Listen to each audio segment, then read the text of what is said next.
বিসমিল্লাহির রহমানির রহিম। আমি এই টাকিমারি প্রাচীন জামে মসজিদের সভাপতি। যে আমাদের এই মসজিদের বয়স আমরা সঠিক জানি না, প্রায় 200 বছরের উপরে হবে এই মসজিদের বয়স। যে আমরা গ্রামের সবাই একতাবদ্ধ হয়ে এই মসজিদটা ভেঙেছি এবং এই মসজিদের কাজ আমরা নিজেরাই চেষ্টা করতেছি কাজ করার জন্য। এই মসজিদে প্রায় 21 শতাংশ জমি আছে। এই মসজিদের পাশে আমাদের একটি কবরস্থান, সেখানেও প্রায় 50 শতাংশ জমি। আরেকটি হাফিজি মাদ্রাসা আমরা করেছি এখানে। যাই হোক, সব মিলে আমরা এই প্রতিষ্ঠানগুলি পাশাপাশি অবস্থিত রয়েছে। তা আমরা আমরা সরকারি তেমন কোনো অনুদান পাই নাই। আমরা গ্রামের সবাই কম বেশি দান করে এই মসজিদটি এই পর্যন্ত আমরা এখানে প্রায় অনেক টাকা খরচ হবে। আসলে আমাদের এলাকা একটি গরিব এলাকা। আপনারা জানেন যে জামালপুর জেলা দেওয়ানগঞ্জ উপজেলা একটি নদী নদীবিধৌত এলাকা। এখানে বেশিরভাগ লোকই গরিব। এরপরেও আমরা চেষ্টা করে যাচ্ছি আমাদের এই মসজিদটি করার জন্য। বাকিটুকু আল্লাহর রহমত। আল্লাহ যদি আমাদেরকে একটু সমাধান করে দেয় তা আমরা শুকরিয়া আদায় করব। এবং আপনারা দেশের বাইরে যারা এই মসজিদ মাদ্রাসার জন্য আপনারা দান করতে আগ্রহী, তা আপনারা যদি ইচ্ছায় স্বেচ্ছায় এই মসজিদের জন্য দান করেন, তাহলে আমরা মসজিদের কাজটি অনেকটা এগিয়ে নিয়ে যেতে পারবো। আসসালামু আলাইকুম। টাকিমারিবাসী, দেওয়ানগঞ্জ উপজেলা। আমরা টাকিমারি প্রাচীন জামে মসজিদ, বহু পুরাতন মসজিদ, পূর্বপুরুষেরা করে রেখে গেছিল। পাকা মসজিদ, মসজিদে একদম অচল অবস্থা। আমরা সারা গ্রামবাসী পরবর্তীতে ভাঙ্গার উদ্যোগ নেই। সবাই মিলে ভাঙ্গার পর আমরা এখন নতুন করে সারা গ্রামবাসী, যেহেতু দরিদ্র এলাকা আমরা বাস করি যমুনা পাড়ের পাশেই, অসংখ্য লোক সংখ্যা, একমাত্র কৃষি পণ্য ছাড়া আমাদের আয়ের কোনো উৎস নেই।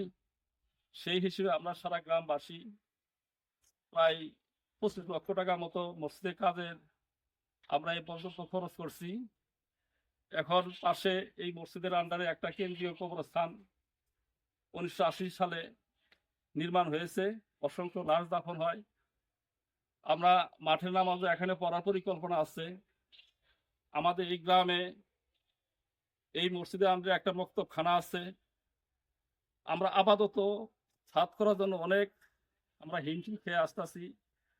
যদি পারেন আমাদের এই আল্লাহর ঘরের জন্য সবাই শরীক হওয়ার জন্য, আমরা যারা আছি এবং যারা শরীক হবেন, আমরা আজীবন তাদের জন্য দোয়া করব এবং মুক্তখানা থেকে দোয়া করব। সারা গ্রামবাসী অনেক আপনাদের জন্য কৃতজ্ঞতা প্রকাশ করব। এই হিসেবে আমি সারা যারা আছেন হৃদয়বান ব্যক্তি, যদি পারেন আমাদের এই অসহায় এলাকার জন্য, আল্লাহ ঘরের জন্য একটু তাকালে আমরা খুব খুশি হব। আল্লাহ আপনাদের জন্য সারাক্ষণ, আপনাদের আল্লাহকে খুশি করলে সারা জীবন কোনোদিন অভাব হবে না। এটা তো আসলে আমরা সবাই জানি। তারপর সবাই কিন্তু পারেন না আল্লাহ ঘরের জন্য এগিয়ে আসতে। যারা ভালো মানুষ, আল্লাহর সাথে যারা সম্পর্ক রাখে, তাই শুধু এখানে আসতে পারে। আমরা চাই যাতে আমাদের এই গ্রামবাসী, আমাদের এই মসজিদের সবাই যাতে আপনারা শরীক হন, এই আশা করি। যাতে ভবিষ্যতে আমাদের এই প্ল্যানটা যাতে খুব দ্রুত গতিতে আমরা এই 3 তলা ফাউন্ডেশনটা যদি আমরা করতে পারি। সামনে ঈদুল আজহা, আমরা এখানে আমরা এই মসজিদে মাঠ করার পরিকল্পনা, আমাদের জানাজা এখানে পরিকল্পনা, সব কিছু আমরা এখন এই কাজগুলো থেকে বিরত আছি।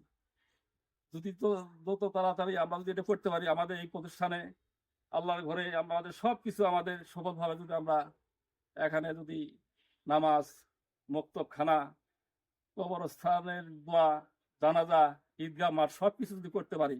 এই আলহামদুলিল্লাহ, এটা পুরাতন মসজিদ আমরা দেখি নাই, এখন বর্তমানে ওটা ভেঙে দিয়া এই মসজিদ করা হওয়া নিছে। আমরা তো খুব ইয়ের মধ্যে আছি। ইনশাল্লাহ আল্লাহ যদি রহম করে, আপনারা যদি কিছু করেন, আমরা সমাধান করেন, আমাদের সাহায্য করেন। জামালপুর জেলা, দেওয়ানগঞ্জ থানা, টাকিমারি গ্রাম। এই গ্রামে আমার জন্ম এবং কি পাশাপাশি আমি গ্রামে লেখাপড়া করছি। আমি এখন বর্তমানে এই মসজিদের মুয়াজ্জিন সাহেব এবং পাশাপাশি মুক্তব চলাই। পোলাপান আছে 50 থেকে 40 জন। এবং কি এই মসজিদের অনেকে ছাত্র মাদ্রাসা ছোট হওয়ার কারণে জায়গা দিতে পারি না। আমাদের মসজিদও অনেক পুরাতন এবং কি মসজিদের উন্নয়নের কাজ চলতে আছে এবং কি মসজিদের কাজ উন্নয়নের জন্য কাজ স্থগিত আছে। আপনারা সবাই এই মসজিদের জন্য অনুদান দেন এবং কি মসজিদটি দ্রুত যাতে আমরা নামাজ পড়তে পারি সে আমাদেরকে তৌফিক দান করে এবং কি দানশীলকে আল্লাহ তাআলা বেশি ভালোবাসেন। আল্লাহর ঘরে দান করুন এবং কি আমাদেরকে সহযোগিতা করুন।